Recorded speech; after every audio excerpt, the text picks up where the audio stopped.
وَلَقَدْ يَسَّرْنَا الْقُرْآنَ لِلذِّكْرِ فَهَلْ مِن مُّدَّكِرٍ۔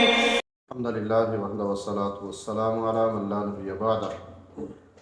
سورۃ الانعام آیات 42 تا 45۔ اعوذ باللہ السمیع العلیم من الشیطان الرجیم۔ وَلَقَدْ اور یقیناً ارسلنا ہم نے بھیجے رسول الی امم کئی امتوں کی طرف من قبل کا آپ سے پہلے، فَأَخَذْنَاهُمْ بِالْبَأْسَاءِ وَالضَّرَّاءِ تو ہم نے ان کو پکڑا تنگ دستی کے ساتھ اور تکلیف کے ساتھ، لَعَلَّهُمْ يَتَضَرَّعُونَ تاکہ وہ عاجزی کریں، فَلَوْلَا إِذْ جَاءَهُمْ بَأْسُنَا تو پھر کیوں نہ ہوا کہ جب ہمارا عذاب ان کے پاس آیا، تضرعوا کہ وہ عاجزی کرتے، وَلَكِنْ قَسَتْ قُلُوبُهُمْ لیکن ان کے دل سخت ہو گئے، وَزَيَّنَا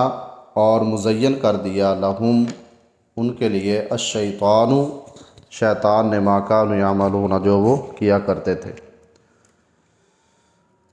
فلما نسوا ما ذکروا بہ تو پھر جب وہ بھول گئے اس چیز کو کہ جس کی انہیں نصیحت کی گئی، فتحنا علیہم ابواب کل شیء تو ہم نے ہر چیز کے دروازے ان پر کھول دیے، حتی اذا فرحوا یہاں تک کہ جب وہ خوش ہو گئے، بما اوتوا اس کے ساتھ کہ جو وہ دیے گئے، اخذناہم بغتۃ اچانک ہم نے ان کو پکڑا، فاذا هم مبلسون تو اچانک وہ نا امید تھے، فقطع تو کاٹ دی گئی دابر القوم الذین ظلموا جڑ ان لوگوں کی کہ جنہوں نے ظلم کیا، والحمدللہ رب العالمین اور تمام تعریفیں تمام جہانوں کے پالنے والے اللہ تبارک و تعالیٰ کے لیے ہے۔ ان آیات میں اللہ تبارک و تعالیٰ نے آیت نمبر 42 میں یہ بات ارشاد فرمائی ہے کہ نبی صلی اللہ علیہ وسلم آپ سے پہلے بھی ہم نے بہت سی امتوں میں رسول بھیجے ہیں، تو ایسا ہوا ہے کہ انہوں نے اس رسول کی تکذیب کی ہے، تو اس تکذیب کے پیش نظر پھر ہم نے ان کو جھنجھوڑا ہے، تنگ دستی سے دوچار کیا، تکلیفیں اللہ کی طرف سے، مصائب آزمائشیں اور قدرتی آفات، زلزلے، سیلاب اور اسی طرح کچھ جنگیں ان پہ مسلط کی، تو ہر طرح سے جھنجھوڑا ان کو تاکہ یہ مخالفت سے باز آ جائے اور حق بات کی طرف رجوع کر لے اور اللہ کے سامنے جھک جائے، اپنے گناہوں کی معافی مانگ لیں، اپنے دلوں کو اللہ کی طرف جھکا لیں، لیکن انہوں نے ایسا نہیں کیا۔ آیت نمبر 43 میں اللہ تبارک و تعالیٰ فرماتے ہیں کہ کیا یہ ایسا نہیں کر سکتے تھے کہ جب ہماری طرف سے ان کو اس طرح کی مصائب اور تکالیف سے دوچار کیا گیا تو یہ عاجزی اختیار کرتے، یہ جھک جاتے، اللہ کے احکامات کے سامنے سر تسلیم خم کرتے، رسول کے متبع بن جاتے، لیکن ہوا کیا کہ وَلَكِنْ قَسَتْ قُلُوبُهُمْ ان کے دل سخت ہو گئے۔ یہ جو شقاوت قلبی ہوتی ہے اللہ کی بغاوت کی وجہ سے، اللہ کی نافرمانی کی وجہ سے انسان میں آتی ہے، اور گناہ کی ہیبت وہ انسان کے دل سے نکل جاتی ہے، اور پھر جب گناہ بھی عام ہو جائے اور اس میں لوگ اکثریت کے ساتھ ملوث ہو جائے تو وہ گناہ کے متعلق جھجک وہ ختم ہو جاتی ہے۔ یہی دل کی سختی ہوتی ہے کہ جب انسان اپنے گناہوں کی طرف توجہ نہ دے اور اسے گناہ ہی نہ سمجھے، ایک فیشن کے طور پر، ایک روٹین، رواج اور رسم کے طور پر وہ چل رہا ہو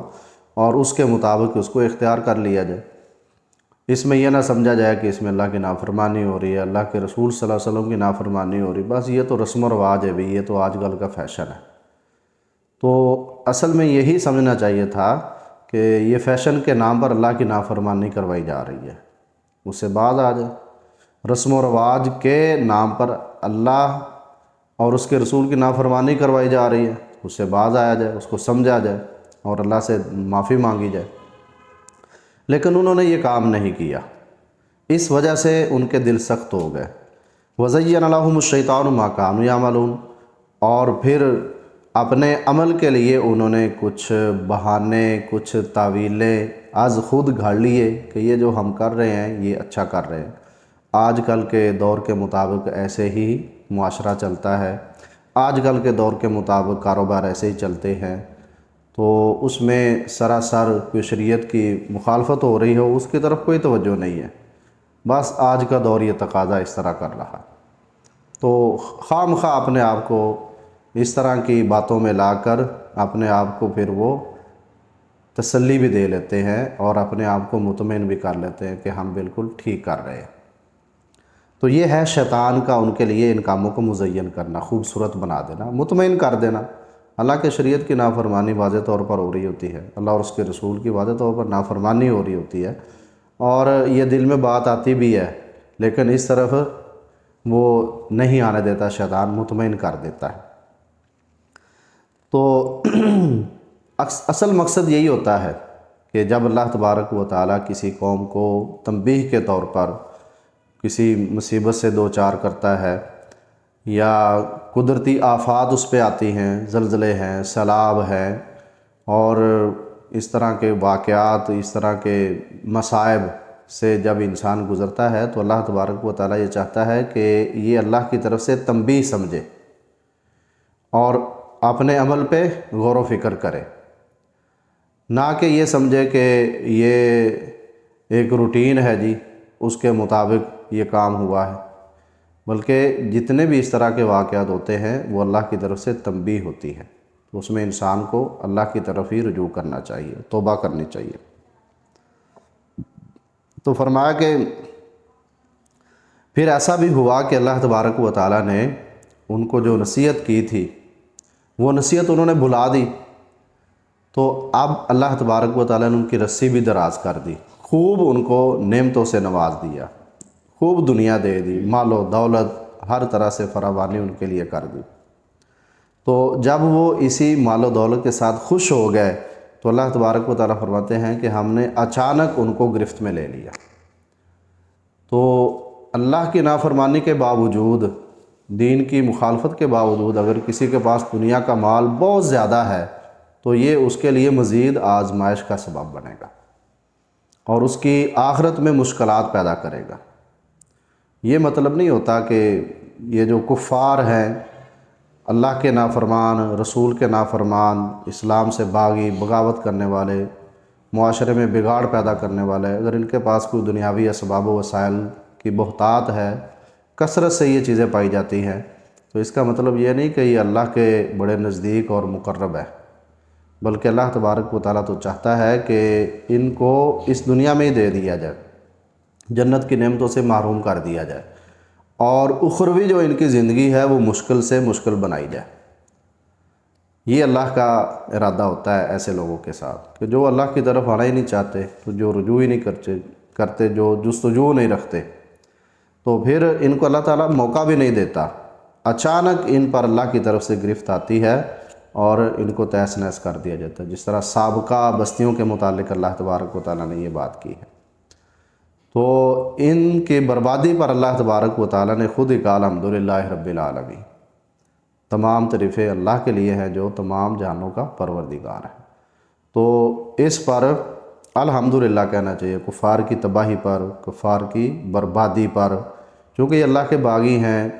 اور رسولوں کے باغی ہیں، تو معاشرے میں بگاڑ پیدا کرتے ہیں، تو ان پر اگر اللہ کی طرف سے گرفت آئے تو الحمدللہ رب العالمین ہی کہنا چاہیے۔ اللہ تبارک و تعالی ہمیں ہدایت اور اس کے مطابق عمل کی توفیق عنایت فرمائے، وما علیہ الا البلاغ المبین۔